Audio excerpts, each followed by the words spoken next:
नमस्ते। IHSG classes में आप सबका स्वागत है। आज हम पढ़ने वाले हैं एंटोनियो ग्रामशी के बारे में। इस लेक्चर में हम कवर करने वाले हैं उनके थ्योरी ऑफ सिविल सोसाइटी और उनके आइडियाज़ मार्क्सिज्म से कैसे डिफरेंट है, और उनके थ्योरी ऑफ कल्चरल हेजिमनी और उसके साथ साथ उनके क्रिटिसिज्म। पहले थोड़ा ग्रामशी के जीवन और उनके काम के बारे में समझ लेते, क्या क्या बुक्स वगैरह लिखे थे। वो 1891 में जन्म लिए थे और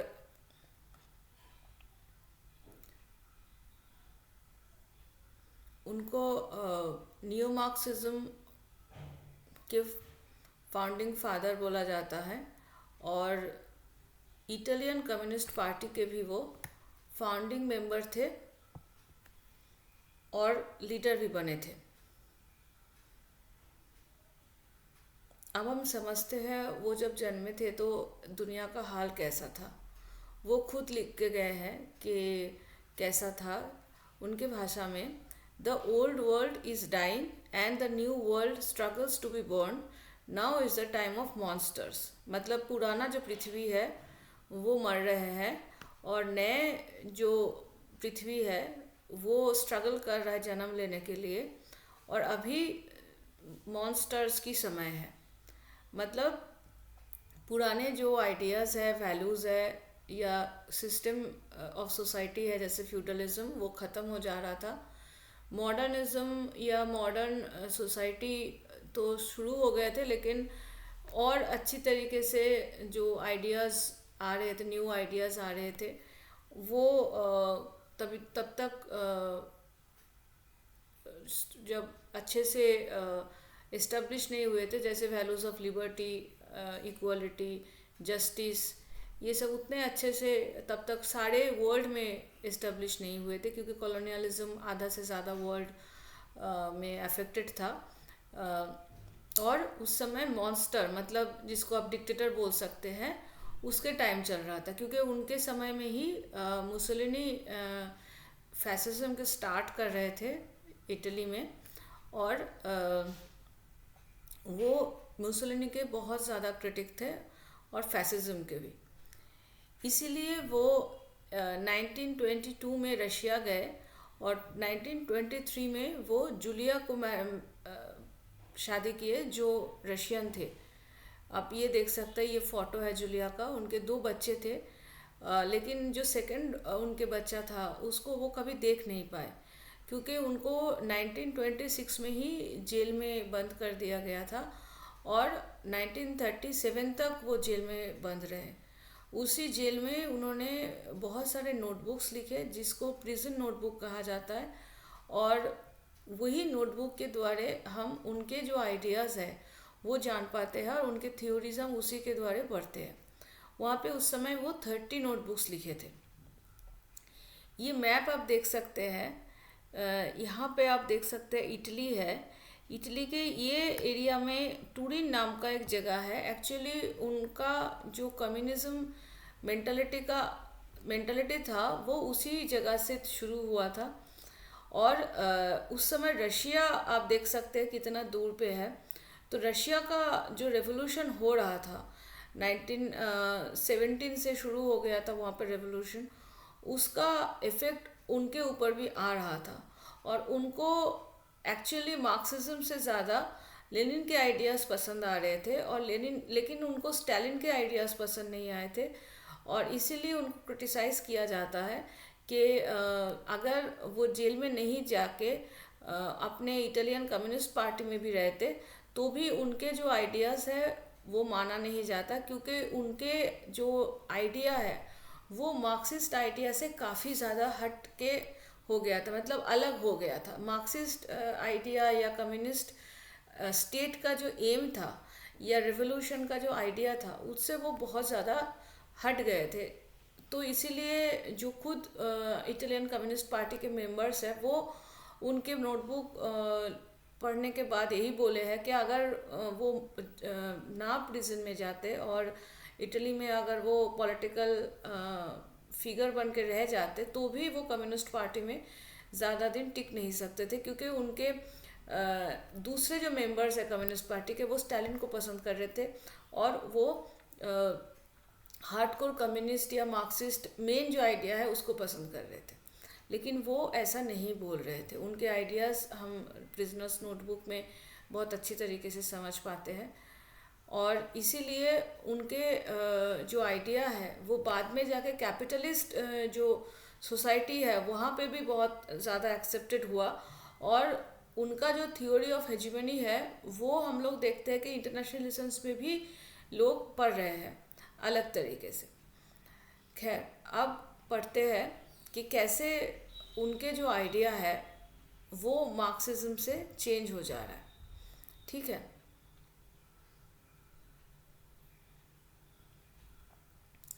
अब देखिए मार्क्सिज्म का उन्होंने ये कहा था कि 3 मेन बेसिस हैं जो वो मानते हैं। जैसे वो फिलोसफी ऑफ प्रैक्सिस है। प्रैक्सिस का मतलब क्या है? प्रैक्सिस का मतलब है प्रैक्टिकल एक्टिविटीज़। मतलब सिर्फ थ्योरी पे वो काम नहीं कर रहा है, वो प्रैक्टिकल एक्टिविटी के बाद बोल रहा है। क्योंकि मार्क्स के पहले जो पॉलिटिकल थिंकर्स आए थे वो ज़्यादा थ्योरी पे बात करता है, फिलोसफी पे बात करता है कि लोगों को कैसे आइडिया होना है, वो उस पे बात करता है। अगर आप हेगल देखेंगे या बाकी सब देखेंगे तो वो ज़्यादातर थ्योरी पे बात कर रहा है, फिलोसफी पे बात कर रहा है। लेकिन मार्क्स पहली बार प्रैक्टिकल आइडियाज़ देते हैं, जिसमें प्रैक्टिकल एक्टिविटीज़ की बात कहा जाता है या एक्शन के बात कहा जाता है। तो मार्क्स आइडिया से कन्वर्टेड हो जाता है एक्शन में, जिसको ग्रामशी भी पसंद कर रहे हैं। और एब्सोल्यूट हिस्टोरिसिज्म हम देखते हैं मार्क्स के आइडियाज़ में, जो ग्रामशी को बहुत पसंद था। इनफैक्ट उनके जो राइटिंग है उसमें हम 3000 पेज के हिस्ट्री का एनालिसिस भी देखते हैं। जैसे मार्क्स भी हिस्ट्री पढ़ के बहुत सारे उनके आइडियाज़ फॉर्म किए थे। जो पूरा हिस्टोरिकल मटेरियलिज्म है उनके आइडिया वो फॉर्म किए थे। ग्रामशी भी बहुत अच्छे से हिस्ट्री पढ़े थे, और मार्क्स को वो वहीं पे जाके सपोर्ट भी करते हैं, बाद में जाके कंटेंट भी करते हैं कि वो हिस्टोरिसिज्म मतलब हिस्ट्री या फिर जो एक्चुअल रियल आइडियाज़ है या रियल इवेंट्स है उसके ऊपर ज़्यादा जोर दे रहे हैं। और मटेरियलिज्म मतलब आइडिया से ज़्यादा मटेरियल इम्पॉर्टेंट है, मटेरियलिज्म या मैटर जो है वो इम्पॉर्टेंट है। तो मार्क्सिज्म के जो मेन 3 बेस है, एक है ये प्रैक्टिकल एक्टिविटीज़, दूसरा है हिस्ट्री, और तीसरा है मैटर। इसको वो सपोर्ट कर रहे हैं।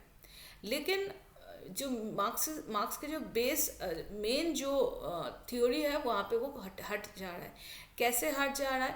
मार्क्स के हिसाब से अगर आपने मेरा मार्क्स का लेक्चर देखे होंगे तो मैंने वहाँ पे फ़ोटो से अच्छे से समझाया है कि मार्क्स कैसे बेस और सुपर स्ट्रक्चर की बात करता है। ठीक है, इसको मैं यहाँ पे भी समझाऊंगी। पहले एक बार ये देख लीजिए कि मार्क्स ये कहता है कि अगर हम बेस में चेंज करेंगे तो सुपर स्ट्रक्चर में ऑटोमेटिकली चेंज हो जाएगा। बेस मतलब क्या है? Economic structure. ठीक है, सुपर स्ट्रक्चर क्या है मार्क्स के हिसाब से? Political structure. तो अगर हम इकोनॉमिक स्ट्रक्चर पे चेंज कर रहे हैं, अगर हम कैपिटलिज्म को ख़त्म करके सोशलिज्म ले आ रहे हैं, इकोनॉमिक चेंज ले आ रहे हैं, तो अपने आप पॉलिटिकल सोसाइटी भी चेंज हो जाएगा और कम्युनिज्म एस्टेब्लिश्ड हो जाएगा। ठीक है, तो इसीलिए कम्युनिस्ट मूवमेंट का हम स्ट्रेटजी देखते हैं कैपिटलिस्ट क्लास को ओवरथ्रो करना थ्रू रेवोल्यूशन। ठीक है, क्योंकि कैपिटलिस्ट क्लास अगर ख़त्म हो जाएंगे तो कैपिटलिस्ट इकोनॉमी ख़त्म हो जाएंगे, और सोशलिस्ट क्लास और सोशलिस्ट इकोनॉमी एस्टेब्लिश्ड होगा। और ट्रू सोशलिज्म मतलब जिसको हम सोशलिस्ट वैल्यूज़ कह सकते हैं या सोशलिस्ट आइडियाज़ कह सकते हैं, वो कैपिटलिज्म के जो एशेज़ है उससे धीरे धीरे ग्रो कर जाएगा। ठीक है, इसीलिए मार्क्स ने पूरा अपना जो थीसिस है उसमें बेस मतलब इकोनॉमिक आइडिया को ही इलस्ट्रेट किया हुआ है। उन्होंने कहा था कि सुपर स्ट्रक्चर को इंडिपेंडेंट एनालिसिस की ज़रूरत नहीं है, क्योंकि वो कोई इम्पॉर्टेंट थिंग ऑफ एनालिसिस नहीं है। ये जो बात है यहाँ से हम ग्रामशी शुरू होने का देख लेते हैं। जब मार्क्स बोल रहे हैं सुपर स्ट्रक्चर को कोई इंडिपेंडेंट एनालिसिस की ज़रूरत नहीं है, तो ग्रामशी बोलते हैं कि नहीं, सुपर स्ट्रक्चर को इंडिपेंडेंट एनालिसिस की ज़रूरत है। क्यों एनालिसिस की ज़रूरत है? क्योंकि उस समय का जो वेस्टर्न सोसाइटी है वहाँ पे ये सुपर स्ट्रक्चर कुछ ऑटोनोमस एक बॉडी हो चुका है, इसीलिए उसके एनालिसिस जरूरी है। और जो स्ट्रैटेजी ऑफ कम्युनिस्ट मूवमेंट है वो सिर्फ कैपिटलिस्ट क्लास को रेवोल्यूशन के थ्रू ख़त्म करना वो नहीं होना चाहिए, बल्कि कैपिटलिस्ट रूल ने जो वैल्यू सिस्टम को जन्म दिया है उसको भी ख़त्म करना है। इसको अब अच्छी तरीके से हम समझते हैं।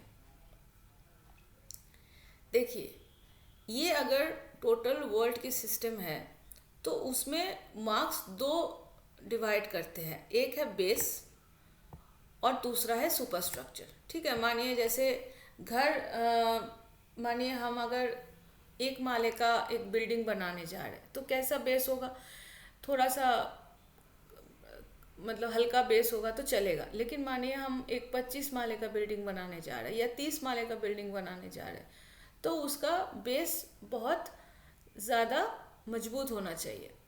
तो बेस के ऊपर आपका सुपर स्ट्रक्चर डिपेंड करता है, राइट। तो बेस जैसा होगा सुपर स्ट्रक्चर वैसा होगा। अगर बेस मिट्टी का होगा तो घर मिट्टी का बनेगा। हम मिट्टी के बेस में सीमेंट का घर तो नहीं बना सकते। तो बेस के ऊपर टोटली आपका सुपर स्ट्रक्चर डिपेंडेंट है। ठीक है, तो ये बेस क्या है, मार्क्स के हिसाब से बेस है कैपिटलिस्ट मोड ऑफ प्रोडक्शन। ठीक है, और ग्रामशी भी इस ओपिनियन को मान लेते हैं कि हाँ, बेस का मतलब कैपिटलिस्ट मोड ऑफ प्रोडक्शन।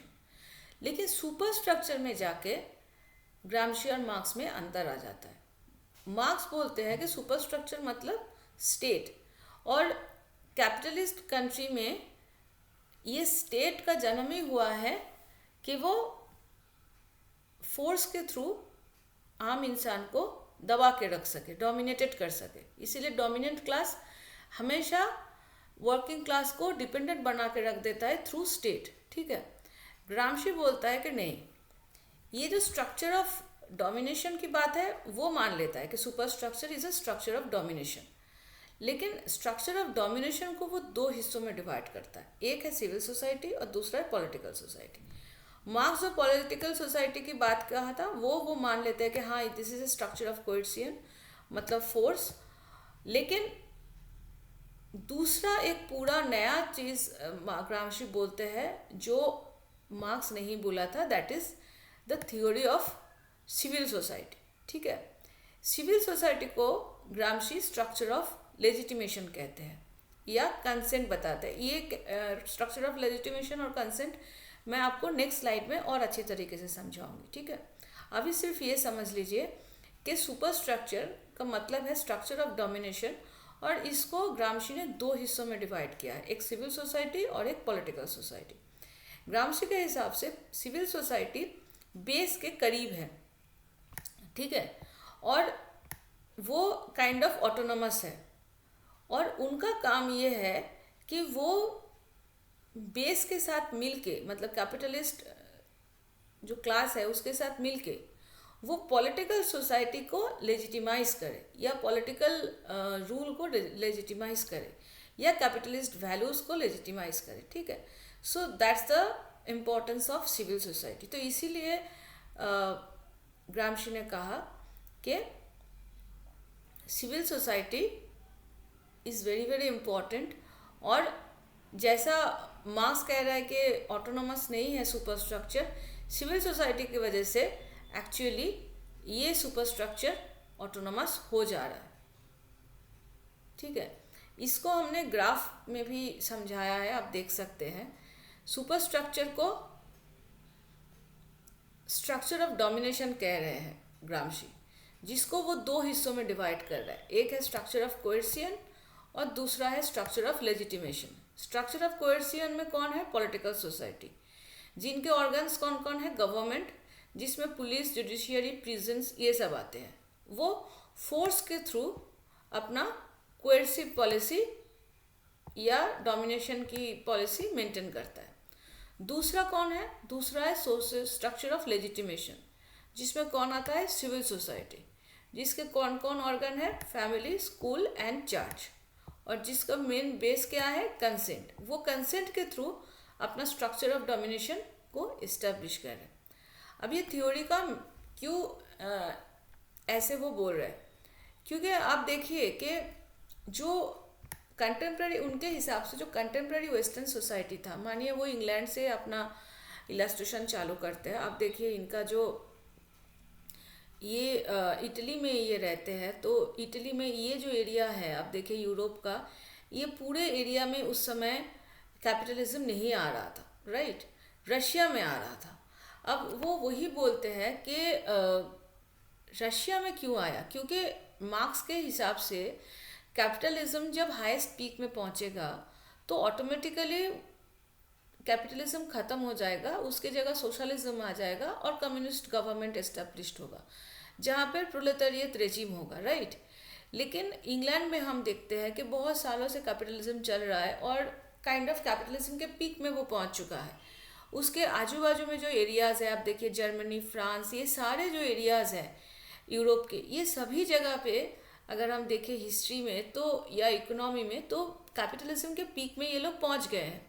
लेकिन ये कहीं पे भी हम देखते हैं कि सोशलिज्म नहीं आ रहा है या कम्युनिस्ट गवर्नमेंट नहीं एस्टेब्लिश्ड हो रहा है या रेवोल्यूशन वर्किंग क्लास नहीं करे। वर्किंग क्लास वो मान ले लिए है कि कैपिटलिज्म एक नेचुरल प्रोसेस है, ठीक है। लेकिन रशिया में जाके कम्युनिज्म एस्टेब्लिश्ड हो रहा है। बाद में आप देखेंगे कि चाइना में जाके कम्युनिज्म एस्टेब्लिश्ड हो रहा है। ऐसा क्यों? चाइना में तो पूरा, जब माओ से तुम मूवमेंट कर रहे थे तो पूरा एग्रीकल्चरल डोमिनेट सोसाइटी था। रशिया में आप देखिए, रशिया में भी तो फ्यूडलिज्म था। रशिया में जार के अंडर में पूरा फ्यूडलिस्टिक सोसाइटी था। तो रशिया में क्यों रेवोल्यूशन आ रहा है, जबकि ये कैपिटलिज्म के पीक में ना तो रशिया पहुंचा था ना चाइना पहुंचा था। तो क्यों यहाँ पे हो रहा है? क्यों ये सब जगह पे जहाँ पे ऑलरेडी कैपिटलिज्म पीक में पहुंच गया है नहीं हो रहा है? तो इसके कारण में ग्रामशी कल्चर ऑफ हेजिमनी की बात करता है। सिविल सोसाइटी को वो पूरा जिम्मेदार करते हैं। बोलते हैं कि सिविल सोसाइटी की वजह से क्या हो रहा है कि लोग ये मानने लगे हैं कि capitalism is a natural thing और इसके खिलाफ रिवोल्ट करने का कोई मतलब ही नहीं है, क्योंकि कैपिटलिज्म कभी नहीं जाएगा। मार्केट इकोनॉमी का एक बहुत बेसिक फंडा है कि मार्केट इकोनॉमी में या तो आप बायर बनिए या सेलर बनिए। अगर आप कुछ भी नहीं हो तो आप मार्केट इकोनॉमी में टिक नहीं सकते। आप ऑब्लिटरेट हो जाओगे या निश्चिन्ह हो जाएंगे। आपको वहाँ से पूरा हटा दिया जाएगा, आप फिर एग्जिस्ट ही नहीं कर सकते। तो कैपिटलिज्म एक बहुत नेचुरल प्रोसेस है। ये जो वैल्यूज़ है ये इतना ज़्यादा सिविल सोसाइटी ने लोगों के अंदर इंजेक्ट कर दिया। इसी को कल्चर ऑफ हेजिमनी कहते हैं। आप देखिए मैंने येलो कलर कर करके कुछ वर्ड्स रखे हैं, वो मेनली सेम है। जैसे देखिए culture of hegemony, consent of its subjects, legitimacy, common sense, folklore, popular knowledge. ये जो वर्ड्स है ये वर्ड्स पे बहुत ज़्यादा इम्पोर्टेंस दे रहे हैं ग्रामशी। आपको अगर नेट या आरपीएससी या कोई भी कॉम्पिटिटिव एग्ज़ाम में ये सब वर्ड्स के ऊपर क्वेश्चन आता है तो आप इजीली ग्रामशी का नाम चुन सकते हैं। इसीलिए मैंने इसको हाईलाइट करके रखा है। अब इस चीज़ को हम अच्छी तरीके से समझते हैं, ठीक है। देखिए मैंने 2 कोट लिख के रखा है ग्रामशी का। एक ये है कि when the power is apparently exercised with the consent of his subjects it is called hegemony, ठीक है। हेजिमनी किसको कहा जाता है? ग्रामशी के ओपिनियन में अगर हम देखें तो हेजिमनी ग्रामशी के हिसाब से जब उसके सब्जेक्ट मतलब प्रजा, मतलब एक राष्ट्र का बोल सकते हैं सिटीजन। तो सिटीजन के अनुमति से, कंसेंट से अगर हम कोई भी पावर एक्सरसाइज कर रहे हैं तो उसको हेजिमनी कहा जाता है, ठीक है। मानिए अगर वो हमारे रूल को नहीं मान रहे हैं तो हम क्या बोलेंगे? उसको बोलेंगे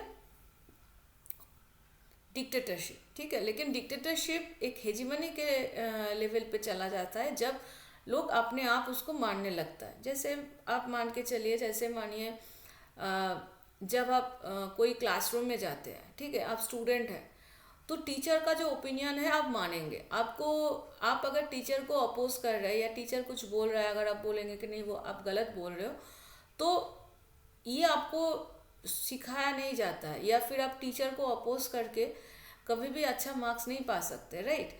तो इसीलिए क्या होता है कि कल्चर ऑफ हेजिमनी में रेवोल्यूशन क्यों नहीं होता है। ग्रामशी ने ये कहा है कि working and other classes identify their own good with the good of the bourgeoisie and bourgeois and help to maintain the status quo rather than revolting. मतलब बुर्जुआ का मतलब बिजनेस कम्युनिटी का अगर अच्छा होगा तो वर्किंग क्लास का भी अच्छा होगा। तो इसलिए उसको ख़त्म करने से अच्छा है कि उसी को मेंटेन करो, ठीक है, रिवोल्ट की ज़रूरत नहीं है। अब देखिए हेजिमनी क्या क्या है। हेजिमनी का मतलब ग्रामशी के हिसाब से एक है वेव ऑफ बिलीव्स, मतलब कुछ रूल्स ऑफ बिहेवियर, और दूसरा इंस्टीट्यूशनल एंड सोशल रिलेशंस, ठीक है। अब इसको हम और अच्छी तरीके से समझते हैं। सिविल सोसाइटी को स्ट्रक्चर ऑफ लेजिटिमेशन कहा जाता है, ठीक है। जैसे मैंने आपको इस वाले स्ट्रक्चर में दिखाया कि सिविल सोसाइटी को ग्रामशी ने स्ट्रक्चर ऑफ लेजिटिमेशन कहा कह रहा है, और ये लेजिटिमेशन के थ्रू ही ये डोमिनेशन कर रहा है। तो स्ट्रक्चर ऑफ लेजिटिमेशन क्या है। लेजिटिमेसी का मतलब होता है the qualities of being regarded as lawful, that is right, reasonable and acceptable, ठीक है। मतलब लेजिटिमेसी का मतलब क्या है कि आप लीगल हो, ठीक है। जैसे मानिए फॉर एग्जांपल अगर आप गाड़ी चला रहे, ठीक है, और आपने ट्रैफिक रूल तोड़ा, तो आपको आके पुलिस पकड़ रहा है और आपसे बोल रहा है कि आपने ट्रैफिक रूल तोड़ा है तो आप पैसा दीजिए। आप ये बोल सकते हैं कि आप कौन होते हैं मुझसे पैसा मांगने वाले, मैंने तो कोई रूल नहीं तोड़ा है, आपका लेजिटिमेसी क्या है।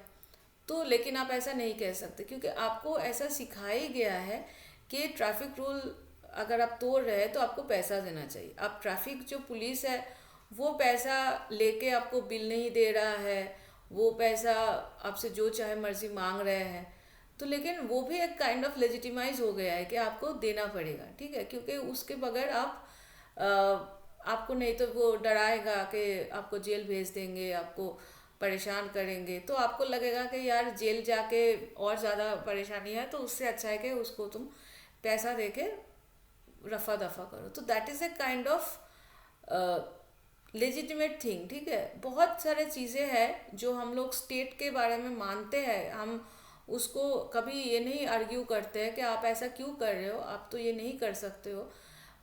तो ये काइंड ऑफ हमारे बिलीफ सिस्टम में पहुंच गया है कि ये बिलीफ है कि हम इसको लेजिटिमाइज कर दे रहे हैं, ठीक है। ये जो बिलीफ सिस्टम में हमारे ये आइडियाज़ पहुंचते हैं, वो कैसे पहुंचते हैं। तो ग्रामशी कहते हैं कि सिविल सोसाइटी के 4 ऑर्गन्स हैं। देखिए, family, school, intellectuals and church. Family क्या होता है। फैमिली आपको रूल्स ऑफ बिहेवियर समझाता है। जैसे मानिए जब आप पैदा होते हैं तो उसके बाद तो आप तुरंत स्कूल में नहीं भर्ती होते हैं ना, या फिर आप तुरंत लोगों के सामने भी नहीं जाना शुरू करते हैं। तो आपको शिक्षा कौन देता है, आपके माता पिता देते हैं। आपके माता पिता आपको क्या सिखाता है कि हमेशा सच बोलना चाहिए, हमेशा पैसा कमाना चाहिए, आपको अच्छा से शिक्षा लेना चाहिए, और उसके बाद आपको नौकरी करना चाहिए, राइट। ये कभी आपको नहीं बोलेगा कि आपको बिजनेस करना चाहिए या आपको पैसा कमाने के लिए कोई खराब काम करना चाहिए। ऐसे आपको हमेशा ये सिखाया जाएगा कि बड़े जो बोलेंगे या बॉस जो बोलेंगे वो सीखना चाहिए, वो समझना चाहिए और वो करना चाहिए। आपको जो बेसिक वैल्यूज़ है या बेसिक जो कैसे आपको बिहेव करना है वो आपको फैमिली से मिलता है। उसके बाद आप थोड़ा सा बड़े होते हैं तो आप स्कूल में जाते हैं। स्कूल में भी आपको कुछ रूल्स ऑफ बिहेवियर सिखाते हैं और एजुकेशन देते हैं। अब क्या एजुकेशन देते हैं कि मॉरल आइडियाज़ क्या है। अगर आप कम्युनिस्ट कंट्रीज़ में जाएंगे तो वहाँ के जो आपका पढ़ने का जो किताबें हैं वो पूरा अलग टाइप ऑफ बुक्स रहेगा। या फिर जो जैसे मानिए अगर आप कोई मदरसा में जा रहे हैं जहाँ पे मुस्लिम पढ़ते हैं, तो वहाँ पे उसके जो टीचिंग सिस्टम है वो अलग होता है, उसके जो एजुकेशन अलग होता है। इसलिए हम वैसे तो एजुकेशन को मेन मतलब पूरे वर्ल्ड में सेम टाइप ऑफ होना चाहिए ये समझते हैं, लेकिन ऐसा नहीं है। सभी जगह पे क्या होता है कि स्कूल जो है वो उसी स्टेट का जो काइंड ऑफ रूल्स हैं जो वो अपने सिटीजन को समझाते हैं, उसी हिसाब से वो अपना करिकुलम डिज़ाइन करते हैं। इसीलिए आप देखिए जो ब्रिटिश कॉलोनियलिस्ट ने जब शिक्षा नीति बनाए थे, तो मैकाले ने क्या किया था कि कॉलोनियल जो हैंगओवर है वो हमारे अंदर रहे, या हम जो कॉलोनियल रूलर्स हैं उनको अपना गुरु माने या उनको अपना बहुत आइडियल माने, वैसे ही हमको सिखाया गया था। और ये जो लिगेसी है आप देखिए अभी तक चल रहा है, क्योंकि अभी तक क्या है कि हम जब पॉलिटिकल थॉट पढ़ते हैं तो हम वेस्टर्न पॉलिटिकल थॉट पढ़ते हैं, जबकि इंडियन पॉलिटिकल थॉट में बहुत सारे थिंकर हैं जो उन लोग से बहुत पहले बहुत अच्छी तरीके से पॉलिटिकल थॉट थिंकिंग ये बताए हैं।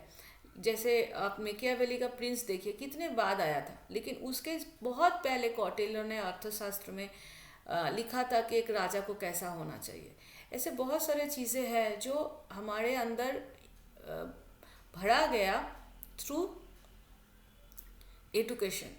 और ज़्यादातर अगर आप कॉन्वेंट स्कूल में जाएंगे तो ये चीज़ और अच्छे से आपको समझ में आएगा कि वहाँ पे कैसे रूल और रूल ऑफ बिहेवियर और एजुकेशन को माना जाता है। जैसे मानिए हमारा जो कंट्री है इंडिया, वहाँ पे गर्मी रहता है, ठीक है, हमारा जो एक काइंड ऑफ नॉर्मल ड्रेस है जैसे साड़ी है या फिर धोती है या कुर्ता है ये सब।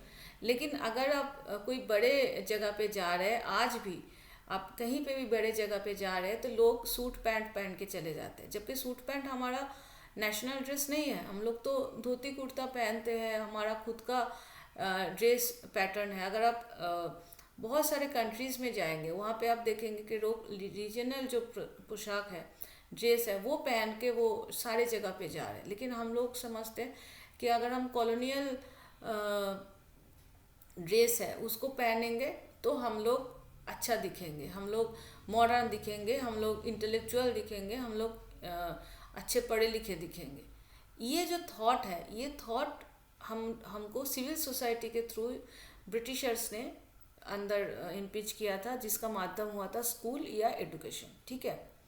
इंटेलेक्चुअल्स भी सेम काम करता है, वो भी एजुकेशन के थ्रू और मीडिया के थ्रू हमारे अंदर बहुत सारे गलत फहमी गलत आइडियाज़ भर देते हैं। जैसे मानिए अगर आप बीबीसी देखेंगे या फिर CNN देखेंगे तो वहाँ पे हमेशा क्या होता है कि यूरोपियन और अमेरिकन जो सिस्टम है उसको हमेशा अच्छा बोला जाता है। जैसे जब रशिया यूक्रेन का वॉर हो रहा है तो ज़्यादातर देखेंगे जो इंग्लिश मीडिया है वो रशिया को विलेन बता रहा है और यूक्रेन को बहुत डोमिनेटेड या एक्सप्लॉयटेड ऐसे बता रहा है। जबकि अगर रशिया के कोई स्कॉलर को अगर आप पूछेंगे या रशिया के अगर आप जो मेन नॉर्मल जो लोग हैं उसको आप पूछेंगे तो हो सकता है कि वो बोले कि नहीं यूक्रेन का भी कुछ गलतियाँ थे, यूक्रेन में भी बहुत सारे ऐसे पावर थे जो एंटी स्टेट एक्टिविटी करते थे, जो जाके रशियन पीपल को बहुत टॉर्चर करते थे और इसीलिए रशियन गवर्नमेंट ने उस लोगों को बचाने के लिए अटैक किया।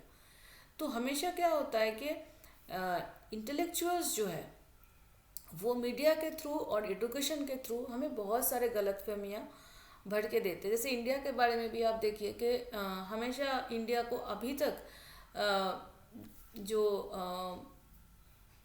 बाहर के जो मीडिया है, जो US के मीडिया है या यूरोपियन जो मीडिया है, वो अभी तक इंडिया को बहुत डेवलप्ड कंट्री का दर्जा नहीं दे रहे, जबकि इंडिया अभी one of the largest economy of world होने जा रहा है, वो 5 नंबर पे आ चुका है।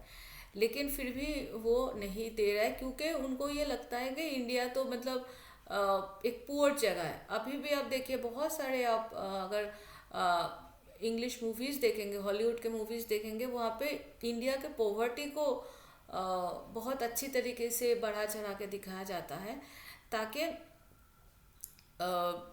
इंडिया का जो छवि है वो लोगों के सामने बहुत ख़राब रहे। तो इसलिए मीडिया जो है वो बहुत इम्पोर्टेंट है। सिविल सोसाइटी के एक काइंड ऑफ हथियार वो मान सकते हैं, जिसके थ्रू वो सिविल सोसाइटी का जो माइंडसेट है उसको पूरा चेंज कर देता है। और चर्च या रिलीजियन ये तो बहुत इम्पोर्टेंट है, क्योंकि आप देखिए कि जैसे ब्रिटिशर्स जब आए थे तो हमेशा वो जहाँ पे भी जाते थे कॉलोनी एस्टेब्लिश करने के लिए, वो चर्च के जो कुछ क्लर्जीमैन होते हैं वो उनको लेके जाते थे, ताकि क्या होता था वो लोगों को पढ़ा लिखा के एक्चुअली जो अपना माइंडसेट है, कॉलोनियल माइंडसेट है, वो समझा देते थे, जिसको आप ब्रेन वॉश कह सकते हैं। जैसे फॉर एग्जांपल अगर आप नॉर्थ ईस्ट में देखेंगे तो नॉर्थ ईस्ट में बहुत ज़्यादा वेस्टर्न चर्च और एजुकेशन सिस्टम का प्रभाव है। और नॉर्थ ईस्ट के लोग ही बहुत साल तक, मोदी जी के आने से पहले तक इंडिया को अपना कंट्री नहीं मानते थे। वो इंडिया को बहुत नफ़रत करते थे। तो चर्च का एक बहुत बड़ा हिस्सा है, रिलीजियन के थ्रू वो लोगों का दिमाग चेंज करता रहता है, ब्रेन वॉश करता रहता है, ठीक है।